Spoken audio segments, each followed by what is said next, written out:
ఓం శాంతి. ఈరోజు Murali date 6th September 2024. బాబా చెప్తున్నారు, మధురమైన పిల్లల్లారా, మీ ఈ చదువు సంపాదనకు మూలం. ఈ చదువు ద్వారా 21 జన్మల సంపాదనకు ఏర్పాట్లు జరుగుతుంది. ప్రశ్న: ముక్తిధామానికి వెళ్ళటం సంపాదన లేక నష్టమా? జవాబు: భక్తులకు ఇది కూడా సంపాదనే. ఎందుకంటే అర్ధకల్పం నుండి శాంతి శాంతి అని వేడుకుంటూ వచ్చారు. చాలా కష్టపడిన తర్వాత కూడా శాంతి లభించలేదు. ఇప్పుడు తండ్రి ద్వారా శాంతి లభిస్తుంది అనగా ముక్తిధామంలోకి వెళ్తారు. కావున ఇది కూడా అర్ధకల్పం చేసిన కష్టానికి ఫలం. అందువలన దీనిని కూడా సంపాదన అని అంటారు, నష్టం కాదు. పిల్లలైన మీరైతే జీవన్ముక్తికి వెళ్ళే పురుషార్థం చేస్తారు. మీ బుద్ధిలో ఇప్పుడు పూర్తి ప్రపంచ చరిత్ర భౌగోళమంతా నాట్యమాడుతోంది. ఓం శాంతి. ఆత్మయే అంతా అర్థం చేసుకుంటుందని ఆత్మీక తండ్రి మధురాతి మధురమైన ఆత్మీక పిల్లలకు అర్థం చేయించారు. ఈ సమయంలో పిల్లలైన మిమ్మల్ని తండ్రి ఆత్మీక ప్రపంచంలోకి తీసుకెళ్తారు. దాన్ని ఆత్మీక దైవీ ప్రపంచమని, దీనిని దైహిక మానవుల ప్రపంచమని అంటారు. ఒకప్పుడు దేవతల ప్రపంచం ఉండేదని, అది దైవీ మనుషుల పవిత్ర ప్రపంచమని పిల్లలు అర్థం చేసుకున్నారు.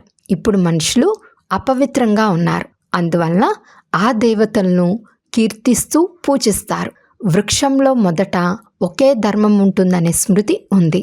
విరాట రూపంలో వృక్షం గురించి కూడా అర్థం చేయించాలి. ఈ వృక్షానికి బీజరూపులు పైనే ఉన్నారు. వృక్షానికి బీజం తండ్రి. ఎలాంటి బీజమో అలాంటి ఫలం, అనగా ఆకులు మొదలైనవి వెలువడతాయి. ఇది కూడా అద్భుతమే కదా. ఇంత చిన్న వస్తువు ఎంత ఫలంనిస్తుంది? దాని రూపం ఎన్ని విధాలుగా మారుతూ ఉంటుంది. ఈ మానవ సృష్టి రూప వృక్షం గురించి ఎవ్వరికీ తెలియదు. దీనిని కల్ప వృక్షమని అంటారు. దీనిని గురించి గీతలో మాత్రమే వర్ణించబడింది. భగవద్గీతయే నెంబర్ 1 ధర్మశాస్త్రం అని అందరికీ తెలుసు. శాస్త్రాలు కూడా నెంబర్ వారుగా ఉంటాయి కదా. ధర్మాలు కూడా నెంబర్ వారుగా ఎలా స్థాపించబడతాయో అది కూడా కేవలం మీరు మాత్రమే అర్థం చేసుకుంటారు. మరెవ్వరిలోనూ ఈ జ్ఞానం ఉండదు.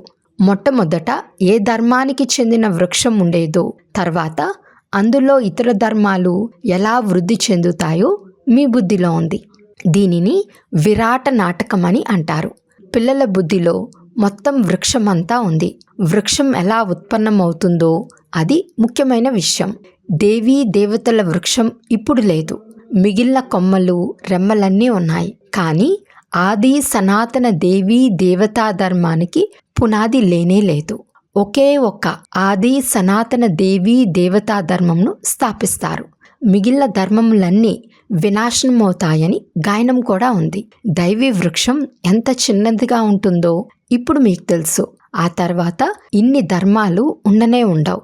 వృక్షం మొదట చిన్నదిగా ఉంటుంది, తర్వాత పెద్దదవుతూ ఉంటుంది. పెద్దదవుతూ ఇప్పుడు ఎంత పెద్దదైపోయింది. ఇప్పుడు దీని ఆయువు పూర్తవుతుంది. దీనికి ఉదాహరణగా మర్రి వృక్షంను చూపించి బాగా అర్థం చేయిస్తారు. ఇది కూడా గీతా జ్ఞానమే. మీ సన్ముఖంలో కూర్చుని తండ్రి తెలియచేయు ఈ గీతా జ్ఞానం ద్వారా మీరు రాజాది రాజులుగా అవుతారు. తర్వాత మళ్ళీ భక్తి మార్గంలో ఈ గీతా మొదలైన శాస్త్రాలన్నీ తయారవుతాయి. ఇది అనాదిగా తయారు చేయబడిన డ్రామా. మళ్ళీ ఇదే విధంగా జరుగుతుంది. తర్వాత స్థాపించబడిన ధర్మములు వారికి తమవే అయిన శాస్త్రాలు ఉంటాయి. సిక్కు ధర్మం వారికి తమ శాస్త్రం, అదే విధంగా క్రైస్తవులకు, బౌద్ధులకు తమ తమ శాస్త్రాలు ఉంటాయి. ఇప్పుడు మీ బుద్ధిలో మొత్తం ప్రపంచమంతటి చరిత్ర భూగోళమంతా నాట్యం చేస్తూ ఉంది. బుద్ధి జ్ఞాన నాట్యంను చేస్తోంది. మీరు మొత్తం వృక్షం అంతటిని తెలుసుకున్నారు. ధర్మాలు ఏ విధంగా వస్తాయో, ఏ విధంగా వృద్ధి చెందుతాయో కూడా తెలుసుకున్నారు. మళ్ళీ మన ఏకధర్మం మాత్రమే స్థాపించబడుతుంది. మిగిలినవన్నీ సమాప్తమైపోతాయి. జ్ఞానసూర్యుడు ఉదయించగానే అని పాడతారు కదా. ఇప్పుడు పూర్తి అంధకారం ఉంది కదా. అనేక మంది మనుషులు ఉన్నారు, తర్వాత ఇంతమంది ఉండనే ఉండరు. వీరంతా లక్ష్మీనారాయణల రాజ్యంలో ఉండేవారు కాదు. మళ్ళీ ఒకే ధర్మం తప్పకుండా స్థాపన జరగాలి. ఈ జ్ఞానం తండ్రియే వచ్చి వినిపిస్తారు. పిల్లలైన మీరు సంపాదన కొరకు ఎంత జ్ఞానంను చదువుకుంటున్నారు? తండ్రి టీచర్ అయి వస్తారు. అర్ధకల్పం వరకు మీకు సంపాదన కొరకు ఏర్పాట్లు జరుగుతుంది. మీరు చాలా ధనవంతులుగా అవుతారు. మనం ఇప్పుడు చదువుకుంటున్నామని మీకు తెలుసు. ఇది అవినాశీ జ్ఞానరత్నాల చదువు. భక్తిని అవినాశీ జ్ఞానరత్నాలని అనరు. భక్తిలో మనుషులు ఏమి చదివినా దాని ద్వారా నష్టమే కలుగుతుంది. రత్నాలుగా అవ్వరు. జ్ఞానరత్న సాగరులని ఒక్క తండ్రినే అంటారు. మిగిలిందంతా భక్తి. భక్తిలో ఏ లక్ష్యమూ లేదు. సంపాదన ఉండనే ఉండదు. సంపాదన కొరకు పాఠశాలలో చదువుకుంటారు. తర్వాత భక్తి చేసేందుకు గురువుల వద్దకు వెళ్తారు. కొందరు యవనంలో గురువుల వద్దకు వెళ్తారు. కొందరు వృద్ధాప్యంలో గురువులను ఆశ్రయిస్తారు. కొందరు చిన్నతనంలోనే సన్యాసం పుచ్చుకుంటారు. కుంభమేళాకు ఎంతమంది వస్తారు? సత్యుగంలో ఇవేవి ఉండవు. ఈ విషయాలన్నీ పిల్లలైన మీ స్మృతిలోకి వచ్చేశాయి. రచయిత రచనల ఆది మధ్యాంతాలను మీరు తెలుసుకున్నారు. వారైతే కల్పం ఆయువును కూడా పెంచేశారు. ఈశ్వరుడు సర్వవ్యాపి అని అనేశారు. వారికి జ్ఞానం గురించి తెలియదు. తండ్రి వచ్చి అజ్ఞాన నిద్ర నుండి మేల్కొల్పుతున్నారు. ఇప్పుడు మీకు జ్ఞాన ధారణ అవుతూ వస్తుంది. బ్యాటరీ నిండుతూ ఉంటుంది. జ్ఞానం ద్వారా సంపాదన, భక్తి ద్వారా నష్టం జరుగుతుంది. సమయానుసారం నష్టపోయే సమయం పూర్తయినప్పుడు మళ్ళీ సంపాదన చేయించేందుకు తండ్రి వస్తారు. ముక్తికి వెళ్ళటం కూడా సంపాదనే. శాంతినైతే అందరూ వేడుకుంటూ ఉంటారు. శాంతి దేవా అని అనగానే బుద్ధి తండ్రి వైపు వెళ్తుంది. విశ్వంలో శాంతి ఏర్పడాలని చెప్తారు. కానీ అది ఎలా జరుగుతుందో ఎవ్వరికీ తెలియదు. శాంతిధామము, సుఖధామము వేరువేరని కూడా తెలియదు. మొదటి నంబర్లో ఉన్నవారికి కూడా ఈ విషయాలు తెలియదు. మీకిప్పుడు మొత్తం జ్ఞానమంతా ఉంది. ఈ కర్మక్షేత్రంలో కర్మ పాత్రను అభినయించేందుకు వచ్చామని మీకు తెలుసు. ఎక్కడి నుండి వచ్చాము? బ్రహ్మలోకం నుండి, నిరాకార ప్రపంచం నుండి పాత్ర చేసేందుకు ఈ సాకార ప్రపంచంలోకి వచ్చాము. ఆత్మలమైన మనం మరొక స్థానంలో ఉండేవారం. ఇక్కడ ఈ పంచతత్వాల శరీరం ఉంటుంది. శరీరం అన్నప్పుడే మనం మాట్లాడగలం.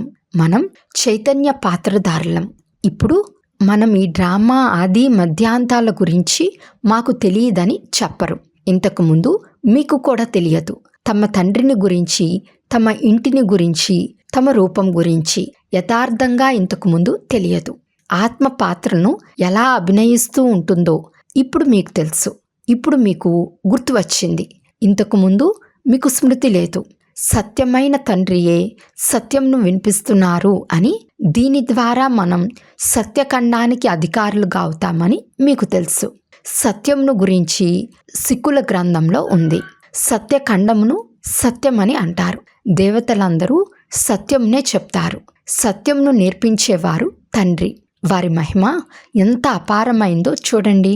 కీర్తించబడిన మహిమ మీకు ఉపయోగపడుతుంది. శివబాబాను మహిమ చేస్తారు. వారికి వృక్ష ఆది మధ్యాంతాల గురించి తెలుసు. తండ్రి సత్యంను వినిపిస్తున్నారు. తద్వారా పిల్లలైన మీరు సత్యంగా అవుతారు. సత్యఖండం కూడా తయారవుతుంది. భారతదేశం సత్యఖండంగా ఉండేది. సర్వశ్రేష్టమైన నంబర్ 1 తీర్థస్థానం కూడా ఇదే. ఎందుకంటే సర్వులకు సద్గతిని కలిగించే తండ్రి భారతదేశంలోనే వస్తారు. ఒకే ధర్మం స్థాపించబడి మిగిలిన ధర్మాలన్నీ వినాశనమైపోతాయి. సూక్ష్మవతనంలో ఏమీ లేదని తండ్రి అర్థం చేయించారు. అక్కడ ఇవన్నీ సాక్షాత్కారం అవుతాయి. భక్తి మార్గంలో కూడా సాక్షాత్కారాలు అవుతాయి. సాక్షాత్కారం అవ్వకపోతే ఇన్ని మందిరాలు మొదలైనవి ఎలా నిర్మించబడతాయి? పూజలు ఎందుకు జరుగుతాయి?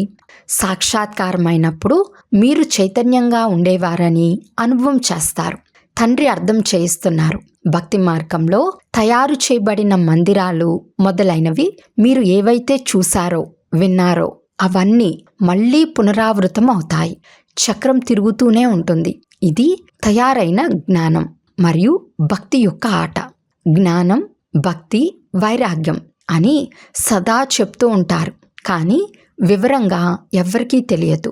తండ్రి వచ్చి అర్థం చేయిస్తున్నారు. జ్ఞానం అంటే పగలు, భక్తి అంటే రాత్రి. రాత్రిపై వైరాగ్యం కలుగుతుంది, మళ్ళీ పగలు వస్తుంది. భక్తిలో దుఃఖం ఉంది, అందువలన దానిపై వైరాగ్యం కలుగుతుంది. సుఖంపై వైరాగ్యం అని అన్నారు. సన్యాసం మొదలైనవి కూడా దుఃఖం వలన తీసుకుంటారు.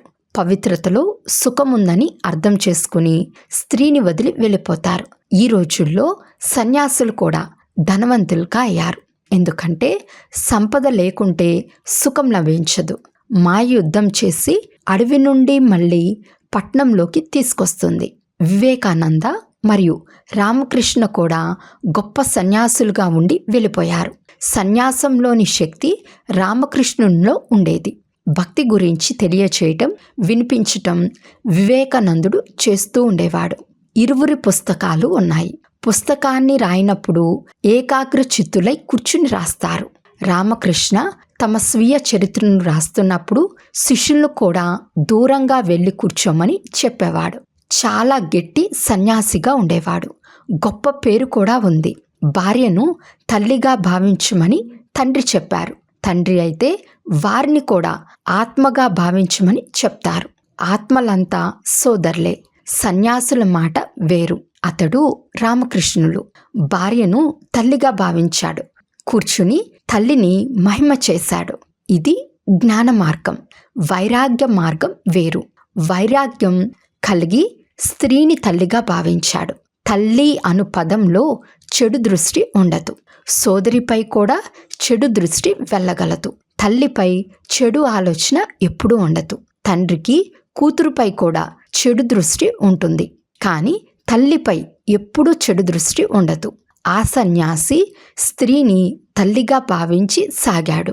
మీరిలా సన్యసిస్తే ప్రపంచం ఎలా నడుస్తుంది, జనాభా ఎలా పెరుగుతుంది అని వారిని అడిగారు.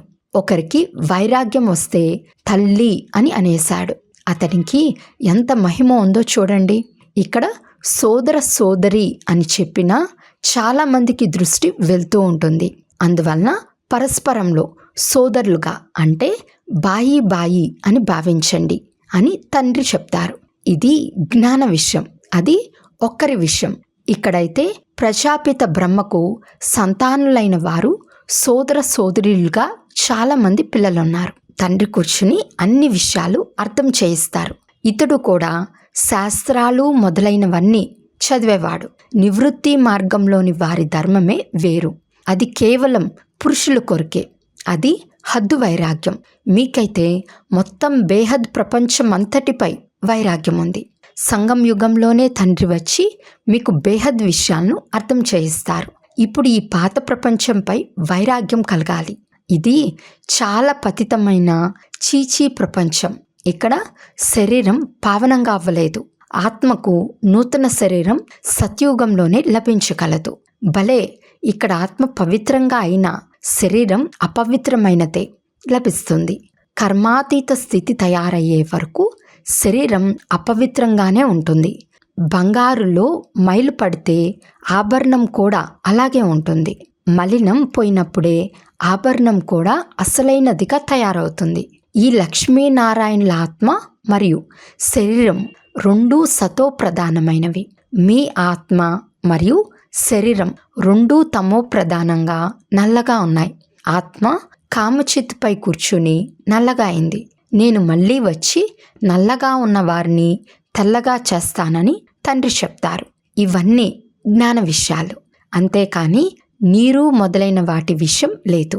అందరూ కామచిత్తుపై కూర్చుని పతితమైనారు. అందువలన పావనంగా అయ్యే ప్రతిజ్ఞ చేయమని రాఖీ కట్టబడుతుంది. నేను ఆత్మలతో మాట్లాడతానని తండ్రి చెప్తారు. నేను ఆత్మల తండ్రిని.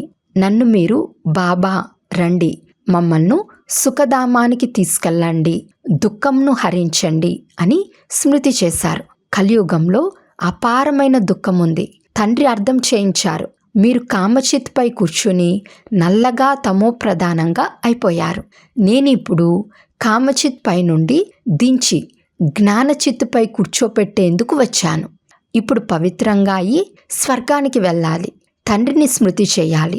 తండ్రి ఆకర్షించుకుంటారు. తండ్రి వద్దకు జంటలు వస్తారు. ఒకరు ఆకర్షితమవుతారు, రెండో వారు అవ్వరు. మేము ఈ అంతిమ జన్మలో పవిత్రంగా ఉంటాము, కామచిత్తుపై కూర్చోము అని కొందరు పురుషులు వెంటనే అనేస్తారు. అలాగని నిశ్చయం కలిగిందని చెప్పలేము. ఒకవేళ నిశ్చయం ఏర్పడితే బేహద్దు తండ్రికి తప్పకుండా జాబు రాస్తారు. తండ్రి సంబంధంలో ఉంటారు. పవిత్రంగా ఉన్నారని, తమ వ్యాపారాలు మొదలైన వాటిలో నిమగ్నమై ఉన్నారని తెలిసింది. తండ్రి స్మృతి ఎక్కడ ఉంది? ఇటువంటి తండ్రిని ఎంత బాగా స్మృతి చేయాలి? స్త్రీ పురుషులకు పరస్పరంలో ఎంత ప్రేమ ఉంటుంది? పతిని ఎంతగా స్మృతి చేస్తుంది? బేహద్దు తండ్రిని అయితే అందరికంటే ఎక్కువ స్మృతి చేయవలసి ఉంటుంది. మీరు ప్రీతించినా విస్మరించినా మేము మీ చేతిని ఎప్పుడూ వదిలిపెట్టము అనే పాట కూడా ఉంది కదా. అలాగని ఇంటిని వదిలి ఇక్కడికి వచ్చి ఉండమని కాదు. అలా ఉంటే అది సన్యాసం అయిపోతుంది. గృహస్థ వ్యవహారంలో ఉంటూ పవిత్రంగా అవ్వండి అని మీకు చెప్పబడుతుంది. మొదట ఈ బట్టి తయారవ్వాల్సి ఉంది, తద్వారా ఇంతమంది తయారవ్వాల్సి ఉంది. ఆ వృత్తాంతం కూడా చాలా బాగుంది. ఎవరైతే తండ్రికి చెందిన వారిగా అవుతారో వారు లోపల వారిగా అవుతారు. వారు ఆత్మీక సర్వీస్ చేయకుంటే దాసదాసీలుగా అవుతారు. తర్వాత చివర్లో నెంబర్ వార్ పురుషార్థానుసారం కిరీటం లభిస్తుంది. వారి వంశం కూడా ఉంటుంది. ప్రజల్లోకి రాలేరు. బయట వారెవరైనా వస్తే పరివారం వారిగా అవ్వలేరు. వల్లభాచారి బయట వారిని లోపలికి ఎప్పుడూ రాణించేవారు కాదు. ఇవన్నీ అర్థం చేసుకోవలసిన విషయాలు. జ్ఞానం క్షణంలోనిది. మరి తండ్రిని జ్ఞానసాగర్లు అని ఎందుకంటారు? చివరి వరకు అర్థం చేయిస్తూనే ఉంటారు. రాజధాని స్థాపన అయినప్పుడు, మీరు కర్మాతీత స్థితికి చేరుకున్నప్పుడు జ్ఞానం పూర్తవుతుంది. ఇది క్షణంలోని మాటే. అయినా దీనిని అర్థం చేయించవలసి ఉంటుంది. హద్దు తండ్రి ద్వారా హద్దు వారసత్వం లభిస్తుంది. బేహద్దు తండ్రి విశ్వాధికారులుగా చేస్తారు. మీరు సుఖధామానికి వెళ్తే మిగిలిన వారందరూ శాంతిధామానికి వెళ్ళిపోతారు. అక్కడ సుఖమే సుఖం ఉంటుంది. తండ్రి వచ్చారు కనుక ఆ సత్కారం లభిస్తుంది. రాజయోగ విద్య ద్వారా మనం నూతన విశ్వానికి అధికారులుగా అవుతున్నాము. అచ్చా, మధురాతి మధురమైన అపురూపమైన పిల్లలకు మాతా పిత బాప్దాదాల ప్రియ స్మృతులు మరియు గుడ్ మార్నింగ్. ఆత్మీక పిల్లలకు ఆత్మీక తండ్రి నమస్తే. ఆత్మీక తండ్రికి ఆత్మీక పిల్లల యొక్క ప్రియ స్మృతులు మరియు నమస్తే నమస్తే నమస్తే. ధారణ కొరకు ముఖ్య సారం. ఫస్ట్ పాయింట్, ఈ పతిత చీచీ ప్రపంచంపై అనంతమైన వైరాగ్యం కలిగి ఆత్మను పావనంగా చేసుకునే పురుషార్థం పూర్తిగా చేయాలి. ఒక్క తండ్రి ఆకర్షణలోనే ఉండాలి. సెకండ్ పాయింట్, జ్ఞానధారణ చేసి తమ బ్యాటరీని నింపుకోవాలి. జ్ఞానరత్నాలతో స్వయాన్ని ధనవంతులుగా చేసుకోవాలి. ఇది సంపాదించుకునే సమయం. అందువలన నష్టం జరగకుండా చూసుకోవాలి. వరదానము, జ్ఞానరత్నాలను ధారణ చేసి వ్యర్థాన్ని సమాప్తం చేసే హోలీ హంస భవ. హోలీ హంసలకు 2 విశేషతలు ఉన్నాయి. ఒకటి జ్ఞానరత్నాలను ఏరుకోవటం, రెండవది నిర్ణయ శక్తి ద్వారా పాలు మరియు నీటిని వేరు చేయటం. పాలను నీటిని వేరు చేయటం అంటే సమర్థాన్ని వ్యర్థాన్ని నిర్ణయించటం. వ్యర్థాన్ని నీరు సమానమని అంటారు. సమర్థం అంటే పాలు సమానం. కనుక వ్యర్థాన్ని సమాప్తం చేయటం అనగా హోలీ హంసలు కావటం. ప్రతి సమయం సదా బుద్ధిలో జ్ఞానరత్నాలు మెదులుతూ ఉండాలి. జ్ఞాన మననం జరుగుతూ ఉండాలి. అప్పుడు రత్నాలతో నిండుగా అవుతారు.